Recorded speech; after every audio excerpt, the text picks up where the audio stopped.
성령께서 이 말씀을 증거하는 동안 저와 여러분의 심령에 동일하게 역사하셔 큰 은혜로 함께 하실 줄 믿습니다. 아직도 그리스도 밖에 있는 자가 있다면 오늘의 말씀을 통해서 그리스도를 믿음으로 말미암아 구원받는 일이 일어나기를 원합니다. 오늘 읽은 본문 말씀은 창세 이후 우리 주님께서 다시 오실 때까지 전 역사 속에서 가장 의미 있는 저녁 식사, 가장 의미 있는 저녁 식사를 보도하고 있다. 이렇게 말할 수 있습니다. 그 저녁 식사는 예수님께서 잡히시어 죽으실 날을 하루 앞두고 제자들과 마지막으로 잡수신 저녁 식사였습니다. 최후의 유월절 만찬이었습니다. 앞에 문맥을 보면 그 유월절 저녁을 위해서 예수님께서 장소를 미리 마련해 두셨습니다. 이를 보면 예수님께서 이 저녁을 위해서 얼마나 마음을 쓰셨는가 하는 것을 우리는 알 수 있습니다. 여러분, 유월절은 무엇이었습니까? 이스라엘 자손이 예수님 오시기 전 약 1500여 년 전에 애굽의 종살이에서 온전히 해방된 일을 기념하는 그런 절기였습니다. 430여 년간 애굽의 종살이를 청산하고 애굽을 떠나 약속의 땅 가나안을 향하여 진군하기 시작하던 그날 밤을 기념하는 그런 절기였습니다. 출애굽기 12장의 말씀을 들어보십시오. 12장 4절에 그 어린 양에 대하여 식구가 너무 적으면 그 집의 이웃과 함께 인수를 따라, 인수라는 건 그 사람 수를 따라 하나를 취하여 각 사람의 식량을 따라 너희 어린 양을 계산할 것이며 너희 어린 양은 흠없고 1년 된 수컷으로 하되 양이나 염소 중에서 취하고 이달 14일까지 간직하였다가 해질 때 이스라엘 회중이 그 양을 잡고 그 피로 양을 먹을 진문 좌우 설주와 인방에 바르고 그 밤에 그 고기를 불에 구워 무교병과 쓴 나물과 아울러 먹되 난로나 물에 삶아서나 먹지 말고 그 머리와 정강이와 내장을 다 불에 구워 먹고 아침까지 남겨두지 말며 아침까지 남은 것은 곧 소화라. 너희는 그것을 이렇게 먹을지니 허리에 띠를 띠고, 허리에 띠를 띠고 떠날 준비를 하고 허리에 띠를 띠고 신을 신고 손에 지팡이를 잡고 급히 먹으라. 이것이 여호와의 유월절이라. 내가 그 밤에 애굽 땅에 두루 다니며 사람과 짐승을 물어나고 애굽 나라 가운데 처음 난 것을 다 치고 애굽의 모든 신에게 벌을 내리랴. 나는 여호와니라. 내가 애굽 땅을 칠 때에 급시가 너희의 거하는 집에 있어서 너희를 위하여 표적이 될지라. 내가 피를 볼 때, 뭘 볼 때요? 피를 볼 때, 문설주에 바른 양과 염소의 피를 볼 때 너희를 넘어가리니 재앙이 너희에게 멸하지 아니하리라. 너희는 이 날을 기념하여 여호와의 절기를 삼아 영원한 규례로 대대에 지킬지니라. 이것이 바로 유월절이었습니다. 그러니까 유월이라는 말은 뛰어넘는다 그 말이에요. 영어로는 패스오버, 뛰어넘어 지나간다. 그 밤에 하나님의 보내신 죽음의 사자가 그 집 문설주에 발라진 피를 볼 때에 그 집은 건드리지 않고 뛰어넘어간다. 하나님께서는 이스라엘 백성들로 하여금 그 일이 있었던 달을 1월로 정하라 그랬어요. 그러니까 우리 예수님의 고난 주일 또는 부활주일로 지키는 3월 말이나 아니면 4월 중순 사이 달력으로 해서 원력으로 해서 그 달을 이스라엘의 정월로 삼으라, 아비벌로 삼으라 그런 말씀을 하셨어요. 이스라엘 사람들에게. 우리 주 예수님께서 제자들과 함께 마지막 유월절 저녁을 잡수신 후 내일 십자가에 죽으실 참이었습니다. 유월절에 백성들을 위해서 죽임을 당하였던 어린 양은 바로 예수님께서 백성들을 구원하실 때 어떻게 하실 것인지를 미리 보여준 예표와 그림자였어요. 세례 요한이 예수님이 구주신 줄을 알게 된 후에 제자들에게 예수님을 가르쳤습니다. 자기 제자들에게. 보라, 세상 죄를 지고 가는 하나님의 어린 양이로다. 세례 요한 자기 제자들을 예수님께로 가도록, 자기를 쫓지 말고 예수님을 쫓도록, 나는 쇠하에 걷고 그는 흥하에 되겠다. 세상 죄를 지고 가는 하나님의 어린 양. 그 어린 양은 반드시 죽임을 당하게 되어 있었어요. 실로 예수님께서는 세상에 있는 자기 백성들의 죄를 지시고 유월절 어린 양으로 하나님께 제물로 드려질 생축이었다는 말씀입니다. 바로 그 일을 위해 예수님이 이 땅에 오신 것입니다. 그리고 십자가에 못 박혀 죽어 백성들의 속죄제물로 자신을 드리려고 하셨고, 그날이 바로 내일인데, 그날 저녁에, 그 전날에 최후의 만찬을 드셨어요. 제자들, 사도들과 함께 그리스도 우리 예수님을 증거할 사도들과 함께.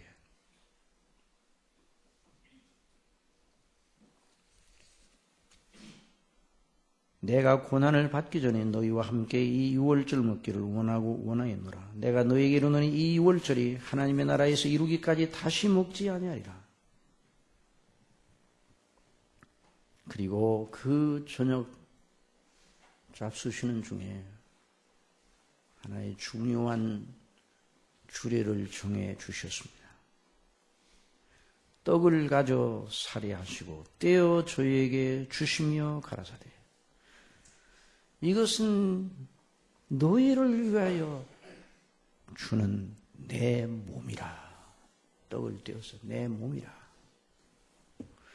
그리고 저녁 잡수신 후에 잔을 가지시고 또 말씀하셨어요. 이 잔은 내 피로 세우는 새 언약이니 너희를 위하여 붓는 내 피니라. 우리 예수님이 다음 날 당신의 몸에서 다 물과 피를 쏟으셔야 됩니다. 그걸 내다보시면서 말씀하셨어요.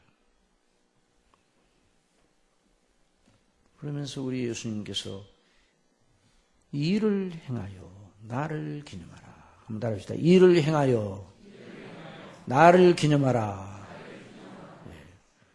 마치 구약시대의 이스라엘로 하여금 유월절을 지켜 그날 저녁에 하나님께서 어떤 은혜를 베풀어 주셨는가를 기념하듯이 신약시대 이후 모든 교회, 모든 성도들이 우리 주님이 오실 때까지 이를 행하여 나를 기념하라.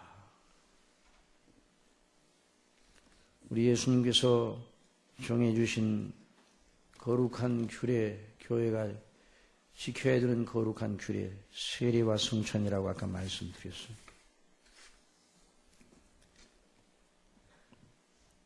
특히 오늘 우리는 주님께서 잡히시기 전날 밤에 제정하여 주신 그 거룩한 성찬을 드리려고 합니다. 그런데 여러분, 하나님이 제정하여 주신, 예수님께서 제정하여 주신 그 규례들을 바르게 잘 예수님의 의도대로 바르게 잘 지키는 것이 쉬운 일입니까? 어려운 일입니까?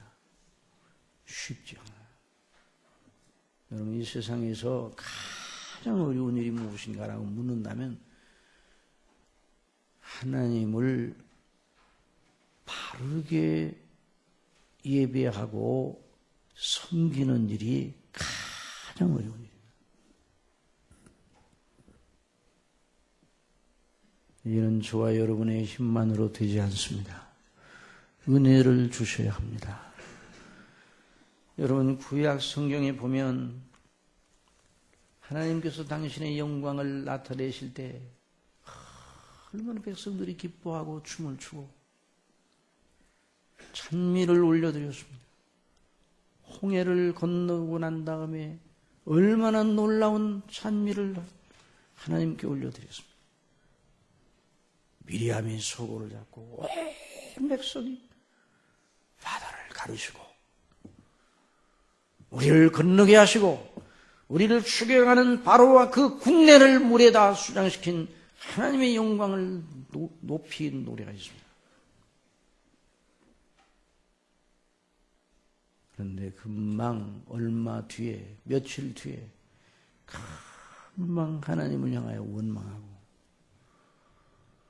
또 광야 생활의 초기에 우리 하나님의 종 모세가 하나님의 율법을 받으려고 시내산에 올라가 내려오지 않으니까 그때를 못 참고 밑에서 금송아지를 만들어 놓고 그 주위를 뛰돌며 바로 우리 이 송아지가 우리를 애굽 땅 종되었던 집에서 건져낸 바로 그 여호와라고 하면서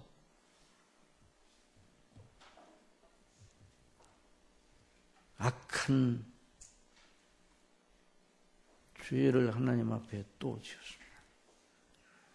여러분, 저와 여러분이 하나님을 진실로 예배하고 섬기는 일이 저와 여러분의 본성으로는 되지 않습니다. 그러므로 성찬을 들 때도 마찬가지예요. 성찬을 예수님이 의도하신 대로 성찬을 들어야 되는데 예수님이 의도하신 대로 성찬을 드는 일이 교회사를 통해서 보면 정말 어려운 일이었구나 하는 것을 알게 됩니다.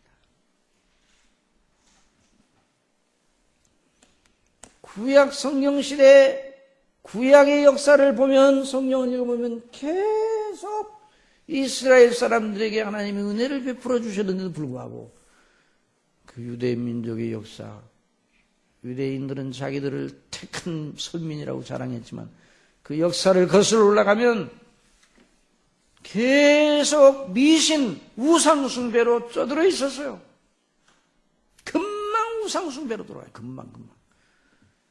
그런데 그 얘기는 누구 얘기인가? 저와 여러분의 이야기입니다. 저와 여러분도 금방 미신의 방식과 우상숭배로 금방 넘어가는 거예요. 그러니까 마음을 정말 하나님이 주신 은혜의 방식을 따라 우리가 붙잡힘을 당하지 않으면 금방 빗나가게 되어 있어요.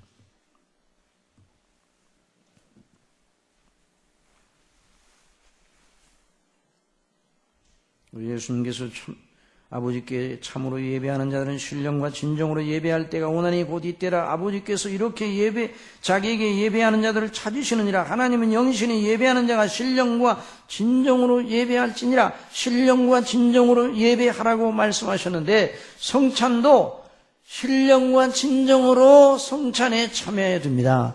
이런 은혜를 하나님께서 주시기를 바랍니다. 그렇지 않고 참여하면 우상숭배식으로 미신식으로 참여하는 경우가 너무너무 많은 거예요.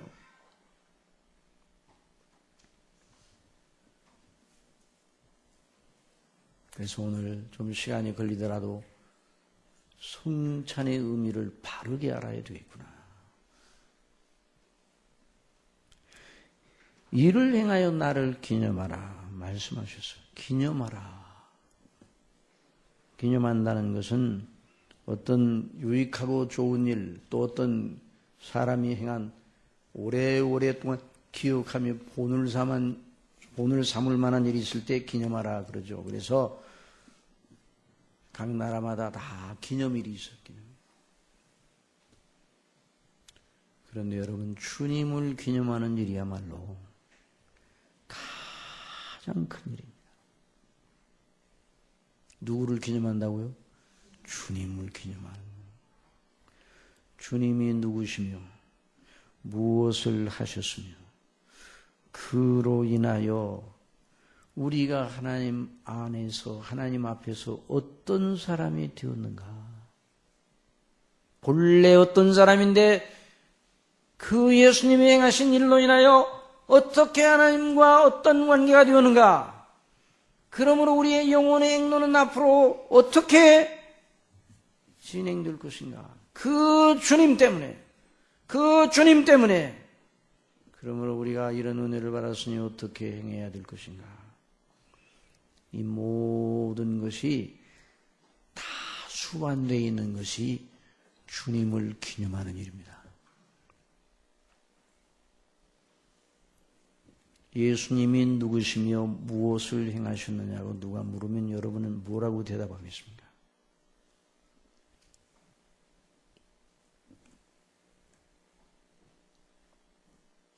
예수님이 누구십니까? 무엇을 하셨습니까?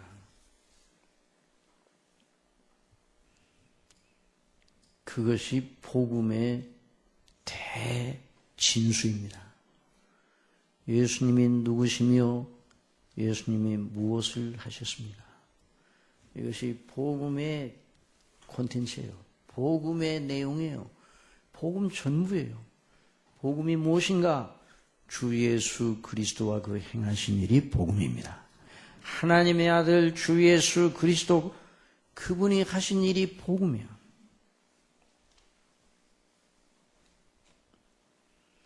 성경대로 예수님이 누구시며 무엇을 하셨는지에 대하여 전력으로 마음을 기울이게 될 때 그 사람이 구원이 일어나는 겁니다. 그 사람이 변화가 일어나는 겁니다. 그 예수님이 누구신지, 예수님이 무엇을 하셨는지에 대하여 마음과 뜻과 정성을 기울여 예수님이 누구시야? 예수님이 무엇을 하셨어? 거기에다가 자기 전체를 다 드리고 예수님이 누구신지, 예수님이 무엇을 하셨는지에 대해 화들짝 깨어나서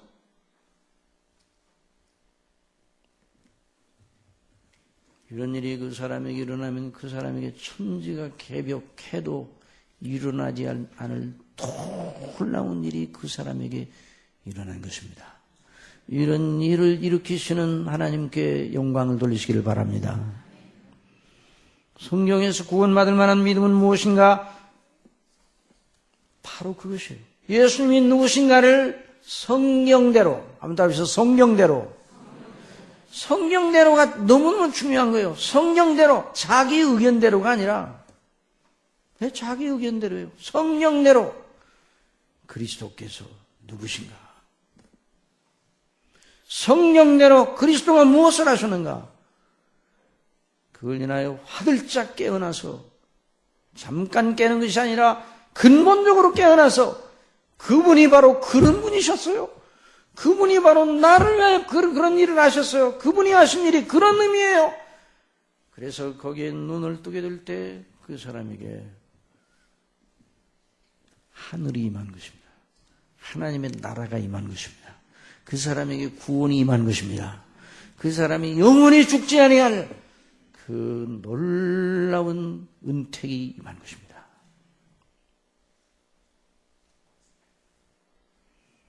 사람이 성경을 종교적 고전으로 알고 탐독할 수도 있습니다. 그러나 참 성경은 이상한 책이에요. 성경을 아무리 그런 식으로 읽어도 그 사람의 눈앞에 닫혀진 책처럼 닫혀진 책으로 여겨질 수가 있어요. 성경이 뭘 말하고 있는가? 하나님과 하나님의 아들 예수 그리스도와 그 행하신 일에 대하여 줄기차게 말하고 있어요. 그런데 성경은 읽어도 그 요점에 대해서 그냥 그렇다 그렇게 생각하면 성경을 읽어도 안 읽은 거나 마찬가지예요. 고달게 여러분에게 누가 예수님이 누구시며 무엇을 하셨느냐고 물으면 뭐라고 대답하겠습니까? 정말 예수님은 착하시고 사랑이 충만하신 분이고 많은 이적과 권능을 행하시고 병도 고치시고 죽은 자도 살려내셨어요. 정말 예수님은 놀라우신 분이에요. 이렇게 대답한다면 옳습니까? 틀립니까? 틀렸다고는 말할 수는 없겠죠. 그러나 점수를 준다면 10점 만점에 4점밖에 안 됩니다. 오늘 많은 분들이 예수님이 누구시며 무엇을 하셨냐고 물으면 그 정도로 대답할 상태에 있음을 정말 보고 안타까운 일이에요. 눈에서 비누를 떼어주시기 바랍니다. 귀에서 비누를 떼어내시기를 바랍니다. 예수님이 정말 착하시고 사랑에 충만하신 분이고 많은 이적과 권능을 행하고 병도 고치시고 죽은 자도 살려내시고 그분을 정말 믿으면 그 좋은 것들을 우리가 다 정말 소유하게 되겠어요. 아주 틀렸다고는 말할 수 없지만 4점밖에는 안 돼요. 골든 10을 맞추려면 어떻게 해야 되냐? 예수님은 살아계신 하나님의 아들이시오. 자기 백성들의 죄를 대속하기 위하여 십자가에 못 박혀 피 흘려 죽으시고 장사한 뒤 제3일에 살아나셨도다. 이것이 골든 10입니다. 이것을 사도들이 증거했어요.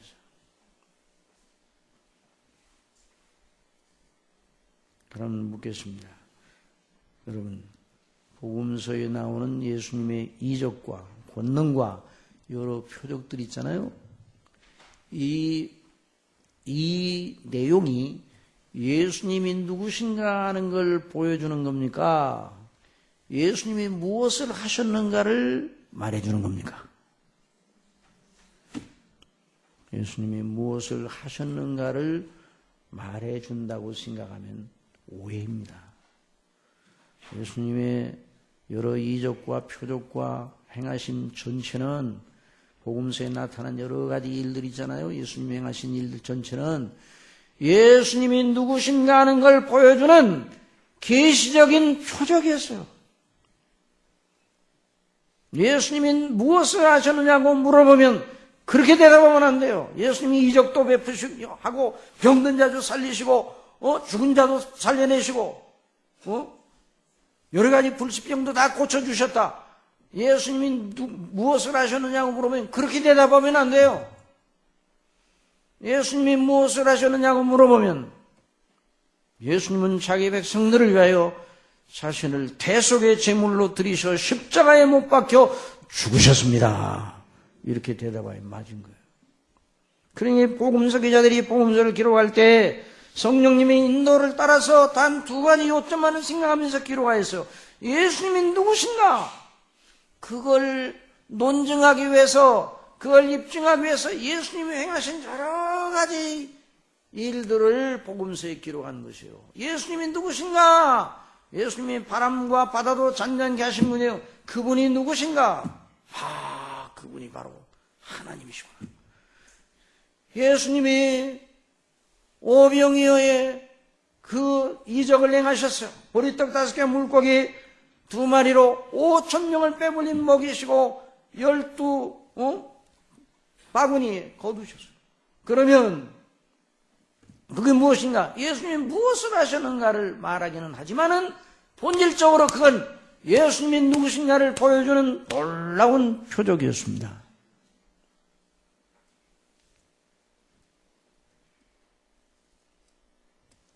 다른 모든 예수님의 행사 전체는 다 그런 것들이에요.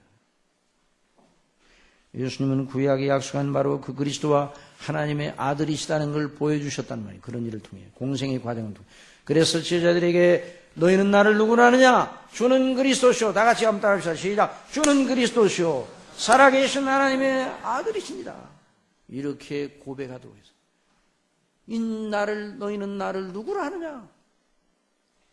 사랑하시는 성도 여러분, 예수님께서 여러분에게 그렇게 질문하신다면 어떻게 대답하겠다고요? 주님은 그리스도시요 메시아시오, 구약에 약속하신 바로 그분이시오, 하나님의 살아계신 하나님의 아들이십니다. 그리고 나의 주이십니다. 이렇게 고백을 해요.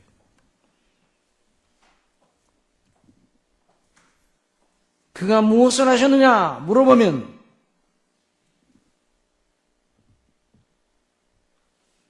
나의 죄를 위하여 죄 없으신 그분인 내 죄를 둘러쓰시고 내가 받을 영원한 지옥 형벌을, 하나님의 무서운 공의의 진노를 다 십자가에서 받아내셨어요. 그래서 예수님이 죽으셨다고. 그것이 바로 예수님이 무엇을 하셨는가를 바르게 말하는 것입니다. 그러므로 예수님이 내 구주가 되신다는 것을 믿는 사람은 예수님의 죽으심을 보통 일로 볼 수가 없는 것이죠.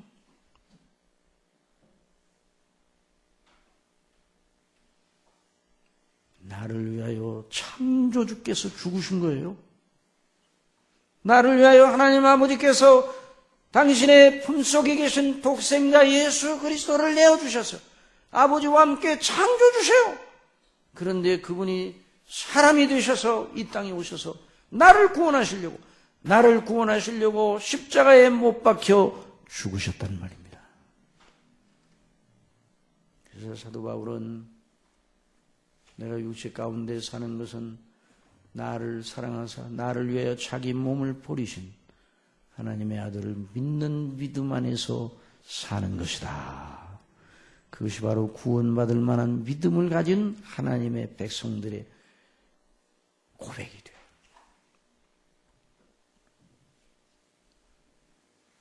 주님께서 바로 그런 분이에요. 그러니 개인의 묵상 속에서는 말씀을 통해서 그리스도와 그 십자가에 못 박히심의 은혜를 늘 상고해야 돼요.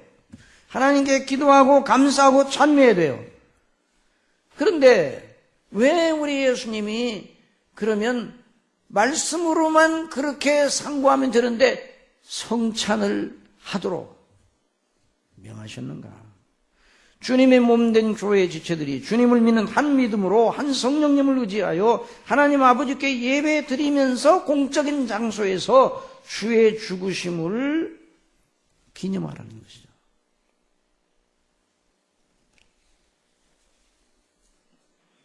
고린도전서 11장 23절에 내가 너희에게 전한 것은 주께 받은 것이니고 주 예수께서 잡히시던 밤에 떡을 가지사 축사하시고 떼어 가라사대 이것은 너희를 위하여는 내 몸이니 이것을 행하여 나를 기념하라 하시고 식후에 또한 이와 같이 잔을 가지시고 가라사대 이 잔은 내 피로 세운 새 언약이니 이것을 행하여 마실 때마다 나를 기념하라 하셨으니 너희가 이 떡을 먹으면 이 잔을 마실 때마다 주의 죽으심을 주의 죽으심을 오실 때까지 전하는 것이니라. 언제까지요? 오실 때까지. 전한다, 이게 전한다. 이거 한번 따라합시다. 전한다. 여기 전한다는 말이 무슨 말인가? 그냥 전한다 그 말이 아니라 굉장히 강한 말이에요. 영어로는 set forth라고 해요. set forth는 표방한다 그 말이에요. 표방. 높이 걸어 표방한다. 높이 계시하여 알린다는 말이에요. 디클레어, 선포한다 그런 뜻이죠. 주의 죽으심을 오실 때까지 표방해라 그래서 우리가 성찬을 들 때 나를 위하여 우리 주님이 십자가에 못 박혀 죽으셨습니다 하는 걸 하나님 앞에 고백하고 우리끼리 광포하고 그리고 믿지 않는 사람들을 향하여 성찬을 든 그 심령을 가지고 공포하라는 것이죠. 이런 귀한 역사를 위하여 성찬을 하라고 말씀하십니다.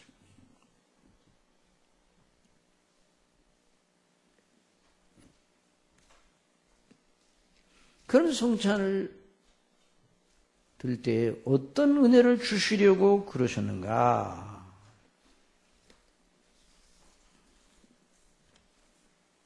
성찬을 행할 때 어떻게 하나님이 역사를 하시는가? 그 성찬에 대한 이론이 몇 가지 있는데 시간이 좀 지나가기는 했지만 이걸 알아야 돼요.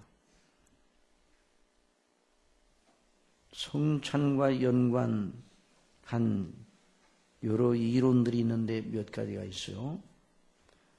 화채설이 있어요. 화채설. 이 화채설이 뭔가, 이는 내 몸이니 너희를 위하여 주는 내 몸이라 하면서 떡을 떼고 잔을 나눌 때, 이는 내가 너희를 위하여 세운 새 언약의 피라 하면서 잔을 나눌 때, 떡과 포도주는 그대로 변하지 않는 모양으로 있지만은 본질이 주님의 몸으로 변한다는 거예요. 화채, 주님의 몸으로 변한다는 거예요. 주님의 피로 변한다는 거예요. 상당히 그럴듯하죠? 마음에 듭니까? 안 듭니까? 그런 일이 있었으면 정말 그렇다면 그 진리라고 그러면 그대로 따라야 되죠. 눈에 보이는 재료는 물질적 재료는 눈에 보이는 차원에서는 변하지 않지만 눈에 보이지 않는 본질의 영역에서는 주님의 몸으로 변했다는 거예요. 이렇게 주장합니다. 여기 화채설이에요. 노만 캐토릭에서 그렇게 주장해요. 또 하나의 학설이 있습니다. 공제설이 있어요. 공제설. 공제설은 성찬을 할 때 떡과 잔 속에 예수님께서 친히 찢기신 살과 흘리신 피로 떡과 잔 속에 예수님이 함께 계시다는 거예요. 어디에? 떡과 잔 속에. 눈에는 보이지 않으시지만 루터파의 주장입니다.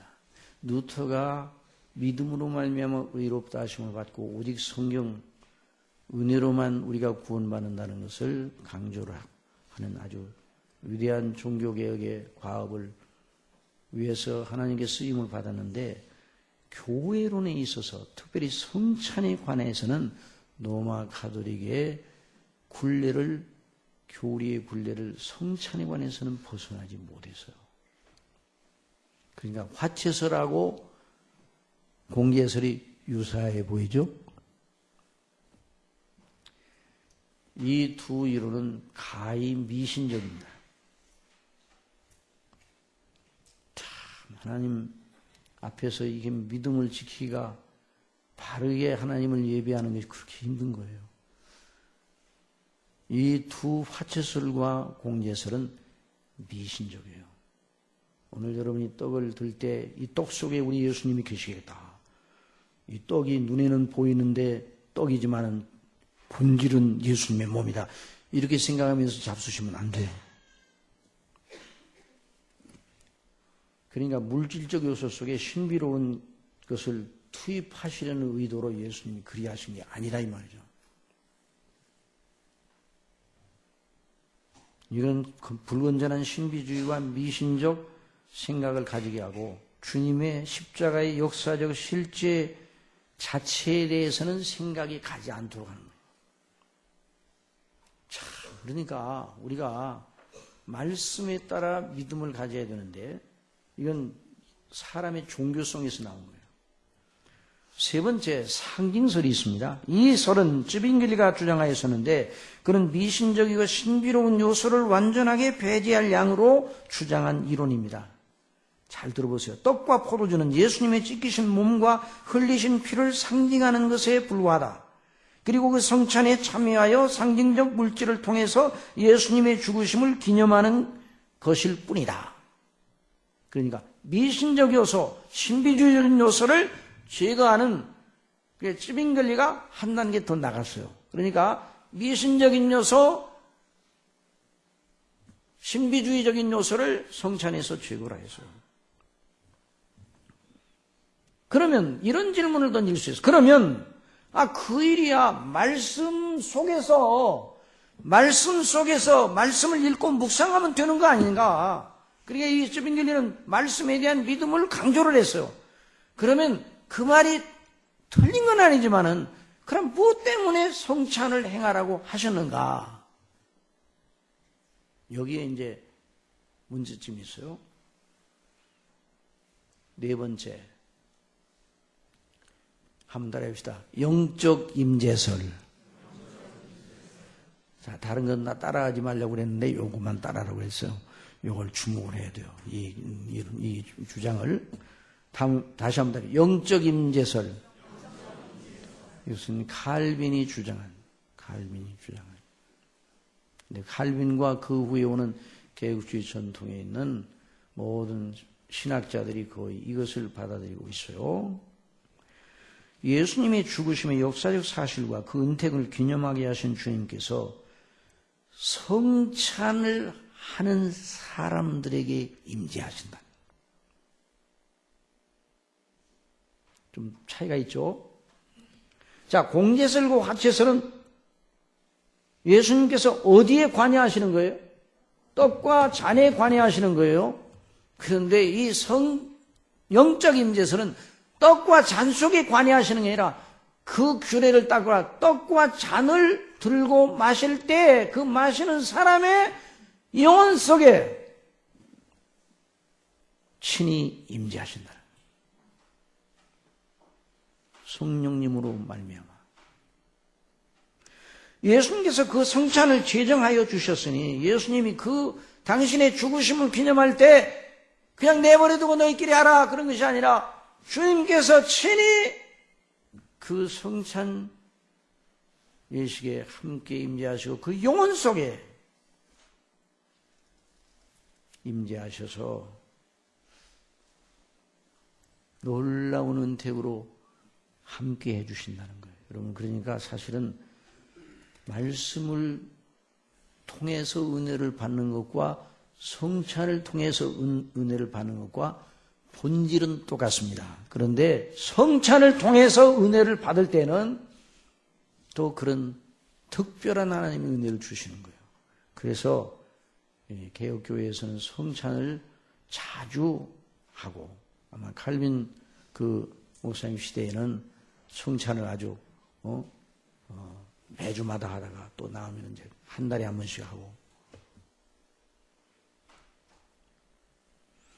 그러니까 그리스도의 죽으심의 은택에 참여한 그 사람의 영광을 인쳐주시며 이왕에 가진 믿음을 더 굳게 하신다 그 말입니다.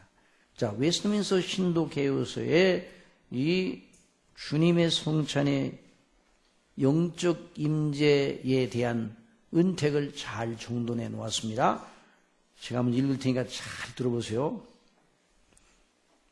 웨스트민스터 신도개요서 29장에 우리 주 예수께서 잡히시던 밤에 그의 몸과 피에 관한 성례 곧 주의 성만찬의 예식을 제정하여 주셨다.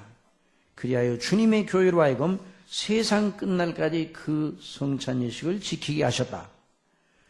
그 성찬으로 주님 자신의 죽으심의 희생을 영구히 기념하게 하셨으며 한번 따라해보세요. 역사적 사실을 기념하게 하셨다. 이 역사적 사실이 중요한 것이죠. 그런 용어도 있대. 예수는 역사다.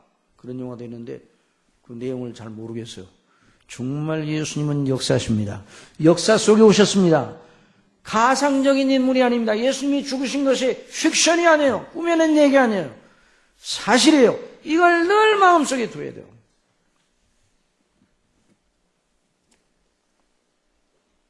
예수님 자신의 죽으심의 희생을 영구히 기념하게 하셨고 역사적 사실을 기념하게 하셨고 물론 역사적 사실을 기념하게 해서 그 말은 없어요. 그 웨스트민스터 신앙고백에. 근데 제가 거기다 설명을 덧붙인 거예요. 두 번째, 그 성찬으로 그 희생의 모든 은택이 참 신자들에게 주어졌음을 인쳐주시며 그러니까 성찬에 믿음으로 참여하는 사람들의 심령 속에 임재하셔서 내가 너를 위하여 십자가에서 죽어 그 은혜에 내가 동참하게 되었다는 걸 인쳐주신단 말이죠. 따라해서 현재적 은혜. 현재적 은혜. 죽으심의 효력을 현재적으로 인쳐주시는 거예요. 적용하여 주시는 거예요. 놀라운 일입니다. 세 번째, 그들을 그리스도 안에서 영적으로 양육하고 자라게 하시며 따라하세요. 영적 소생, 영적 풍성, 영적으로 기진한 영혼을 소생시켜 풍성하게 하십니다. 여러분, 우리가 밥을 제때 못 먹으면 어떻게 됩니까? 우리의 눈이 쑥 들어간다고 그러잖아요. 눈이 진짜로 들어갑니까? 안 들어갑니까? 뭐 안 들어가요. 그런데 느낌이 그래요. 눈이, 배가 고픈 눈이 끄가요. 밥을 먹으면 어떻게 됩니까? 눈이 들어갔던 눈이 쑥 나오게 됩니다. 그 말은 알력이 생긴다는 말이에요. 그러니까 성찬에 참여하는 자의 심령 속에 성령님으로 말미암아 예수님이 임재하셔서 그 죽으심의, 당신 죽으심의 효력과 은택을 그 심령 속에 인쳐주시고 그 심령 속에 불일켜 세워주셔서 영적인 소생함을 갖게 해주십니다. 내 영혼을 소생시키시고 성찬을 할 때 그와 같은 일이 주신다면 오늘 그와 같은 일을 주실 것을 믿으시기 바랍니다. 그리고 그리스도에 대한 마땅한 모든 의무들을 잘 이행하게 하시며 영적 성화의 열망을 고치시켜 주신다. 한번 더 영적 성화의 정신, 그리고 영적으로 하나님 앞에 거룩한 사람으로 서가도록 하기 위한 이런 정신을 고치시켜 주신다. 성찬을 참여하는 동안에 성령님으로 말미암아. 다섯 번째, 또 그리스도의 신비로운 몸인 교회의 지체들이 서로 그리스도 안에서 한 교제를 누리는 지체들이 서로 간에 더욱 견고하게 연합되도록 하신다. 여러분, 주님의 몸에 믿는 저와 여러분 모두가 하나로 동참하게 하시잖아요. 그래서 저와 여러분의 그리스도 안에서의 그 놀라운 교제가 더욱 견고하게 해주신다는 거예요. 하나님과의 관계에서 우리가 하나잖아요. 한번 합시다. 믿음도 하나요. 성령님도 한 분이시고 아버지도 한 분이시고 주님도 한 분이시고 우리의 소망도 하나시죠. 예수님의 죽으심의 효력 안에 우리가 함께 동참을 하였어요. 그러니까 저와 여러분은 따로 떨어져 있는 무의미한 관계가 아니라 정말 영화로운 형제 관계입니다. 이것을 성찬 예식을 통해서 견고하게 하신다는 말이죠. 그래서 성찬 예식을 할 때에 우리 성도들이 마음속에 가지고 있었던 사랑을 더 크게 가지도록 하신단 말이죠. 마음에 누구 미워하는 생각을 가집니까? 그러면 성찬 예식을 통해서 주시는 은혜로 말미암아 사랑하는 마음으로 바뀌게 하신다는 말입니다. 그런 은혜가 넘치기를 바랍니다. 그러니까 이 성찬이 그 같은 이 놀라운 은혜.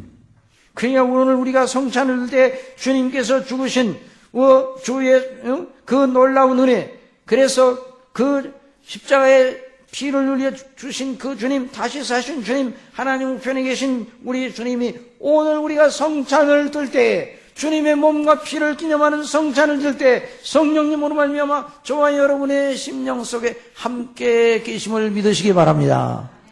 그러니까 성찬이 놀라운 일이에요. 떡을 받아 먹으면 주님의 씻기신 살을 먹는 그 자체는 아니나 떡을 받아 먹을 때에 주님의 실제로 찢기신 그 살, 피 잔을 받아 마실 때 주님의 흘리신 피의 효력, 그 은택이 그걸 먹고 마시는 그 심령 속에, 그걸 마실 때 그 심령 속에 역사하셔서 그 은택 속에 견고히 서게 하신다는 말입니다. 이와 같은 은혜를 오늘 주실 줄 믿습니다. 기도하겠습니다. 아버지 하나님, 우리 주님, 우리 위하여 아버지의 뜻대로 죄를 지시고 아버지의 공의의 진노를 다 받아내시고 아버지께서 그 피로 우리의 죄를 씻으시고 그 의로 우리를 의롭다 하신 그 영광스러운 아버지의 구원의 은택을 무엇으로 묘사할 수 있습니까? 우리 주님의 죽으심을 오실 때까지 표방하도록 하기 위해 제정하신 성찬 예식에 저희들이 참여하고자 하오니 오늘 들은 말씀대로 그와 같이 역사하실 줄 믿습니다. 우리 심령 속에 주님을 향한 뜨거운 열정이 타오르게 하여 주옵소서. 주님 안에서 우리가 받은 구원에 합당한 거룩한 행실을, 거룩한 순종을 위한 영적인 동기와 그 능력이 충만해지게 해주시고, 형제를 향한 마음속에 혐의가 있으면 다 서로 용서하고 사랑하는 이런 놀라운 역사가 있게 해주시고, 우리 마음을 붙잡고 있는, 무엇이 우리 마음을 붙잡고 있습니까? 우리 마음을 자유하게 못하게 하는 것이 무엇입니까? 그것을 다 성찬을 들 때 성령께서 역사하시고 우리 주님 임재하셔서 그 모든 사슬을 다 끊어내시고 주님과 화평한 생명의 풍성함에 들어가도록 주장하여 주실 줄 믿습니다. 예수님의 이름으로